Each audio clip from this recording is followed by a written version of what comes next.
Mga kaibigan, handa na ba kayong maramdaman ang kilabot ng isang kwento mula sa Quezon City? Sa gabing ito, samahan ninyo ako sa isang pakikipagsapalaran na puno ng takot at misteryo kung saan ang mga aswang ay naglipana at ang mga kaluluwa ay naglalakbay sa dilim. Habang sinusubukan ni Emil at Carol na iligtas ang kanilang mga mahal sa buhay, isang madilim na kasunduan ang magbabago sa kanilang kapalaran. Ano ang magiging kapalit ng kanilang desisyon at sino ang kanilang maililigtas sa gitna ng kaguluhan? Magandang araw po sa inyo mga tagapakinig ng kwentong kababalaghan. Ako po si Emil at nais ko pong ibahagi sa inyo ang isang karanasan na hanggang ngayon ay bumabagabag sa akin. Nakatira kami sa Quezon City, pero madalas kaming magpunta sa Marikina dahil doon nakatira ang aking kababata na si Carol. Nagsimula ang lahat ng ito noong isang gabi na nagpasya kaming magpunta sa Marikina para bisitahin ang aming kaibigan na si Ardy, isang albularyo. Nakaupo kami ni Carol sa bubong ng isang abandonadong bahay sa Marikina. Pinagmamasdan ang nag-aapoy na kalangitan habang ang mga sigaw ng mga biktima ay umaabot sa aming pandinig. Dapat nating iligtas si Ardy, sabi ko kay Carol, ngunit alam naming pareho na huli na ang lahat. Ang albularyo ay isa sa mga unang biktima. Emil, kailangan nating umalis dito, bulong ni Carol, nanginginig ang boses. Wala na tayong magagawa para sa kanila. Tumingin ako sa paligid, hinahanap ang kahit anong senyales ng buhay. Ang mga bahay ay wasak at ang mga kaluluwa ng mga biktima ay tila naririnig ko sa hangin. Walang natira kundi takot at kawalan ng pag-asa. Tumayo ako at tiningnan si Carol. Babalik tayo sa Quezon City. Kailangan nating magbigay babala sa kanila. Tumango siya at nagsimula kaming maglakad patungo sa aming sasakyan. Umaasang makakaligtas kami sa gabing iyon. Habang nagmamaneho kami sa mas mahabang ruta, napansin namin ang mga bangkay na nagkalat sa kalsada at mga sasakyang wasak. Ang dilim ng gabi ay lalo pang nagpapalubha sa aming takot. Sonia, kailangan kong iligtas si Sonia at ang anak namin, sabi ko kay Carol habang pinipilit kong hindi magpadaig sa takot. Alam kong maaaring wala na silang pag-asa, pero hindi ako maaaring sumuko. Naramdaman ko ang bigat ng responsibilidad sa aking mga balikat. Ang bawat kilometro ay parang isang hakbang papalayo sa kanila, pero kailangan kong magpatuloy. Makakarating tayo sa kanila, Emil, sagot ni Carol, pilit na nagpapalakas ng loob. Kailangan lang nating mag-ingat at magtago mula sa mga aswang. Habang papalapit kami sa Quezon City, lalo pang dumami ang mga aswang. Kailangan naming maghanap ng ligtas na lugar upang magtago at magplano ng aming susunod na hakbang. Nakahanap kami ng isang abandonadong gusali at doon kami nagpasya na magtago.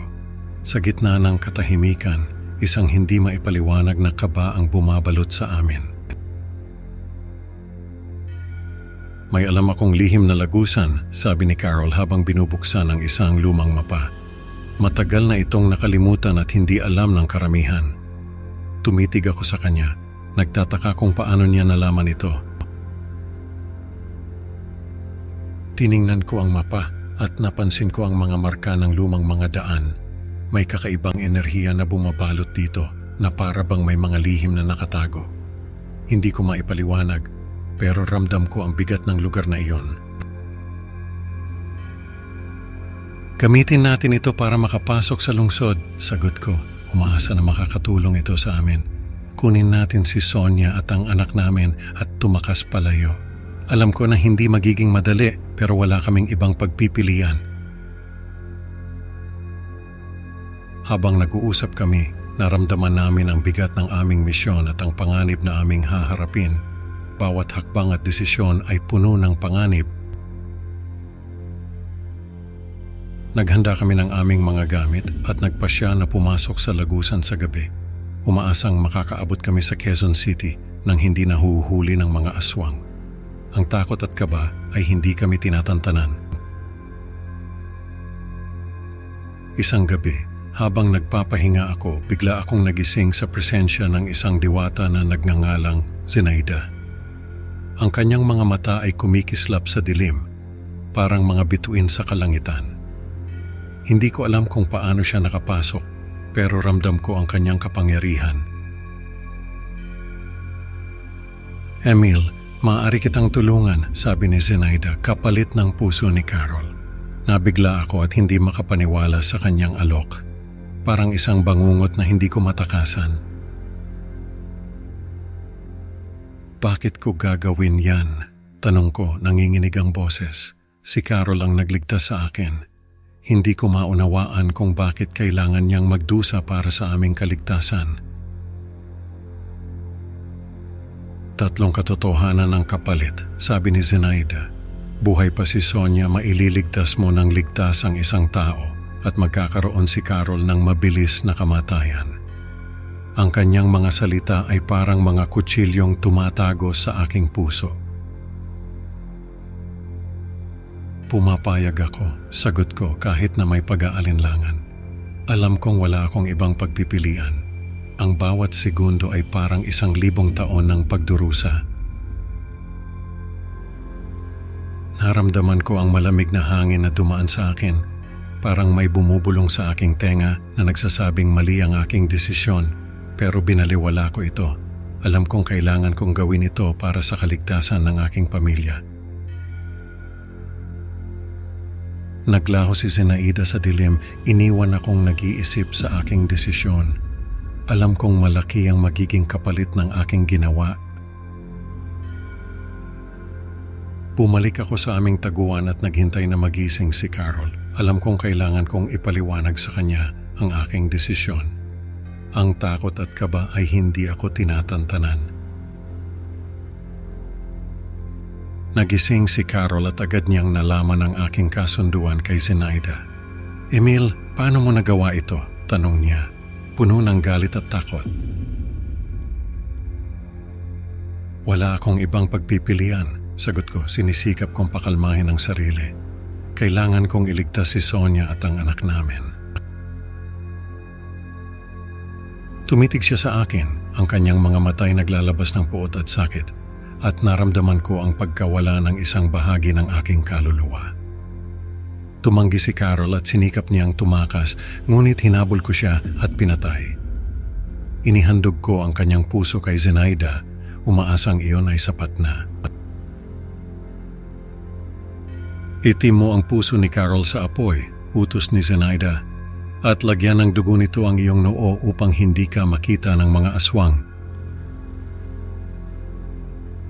Habang lumuluha at naghihirap, sinunod ko ang utos ni Zenaida. Nang matapos ko ang ritual, nagbago ang aking paligid. Dali-dali akong kumilos upang iligtas si Sonia at ang aming anak. Nakarating ako sa Quezon City at nakita ko si Sonia at ang aming anak na nagkukubli sa isang wasak na tahanan. Ang kanilang mga mukha'y bakas ang takot at pag-aalala. "Emil!" sigaw ni Sonia nang makita niya ako. "Akala ko hindi ka nababalik." "Nandito ako para iligtas kayo," sabi ko, tinatangkang pakalmahin ang sarili. "Ngunit kailangan nating magmadali."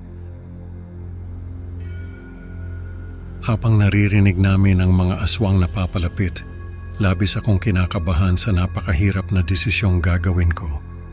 Isa lamang sa kanila ang maaari kong iligtas. "Sonia, kailangan mong pumili," sabi ko, ang aking dibdib ay puno ng sakit at alinlangan.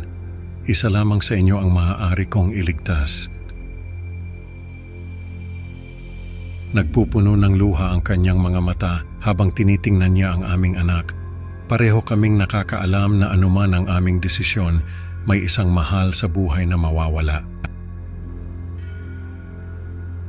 Mga kaibigan, sa kwentong ito natutunan natin na ang mga madilim na kasunduan ay may mabigat na kapalit. Salamat sa pakikinig. Huwag kalimutang mag-like, mag-subscribe at sumali sa aming komunidad para sa mas marami pang nakakatakot na kwento. Hanggang sa susunod na upload, mga kaibigan. Tandaan, sa dilim, hindi lahat ng nilalang ay kaibigan.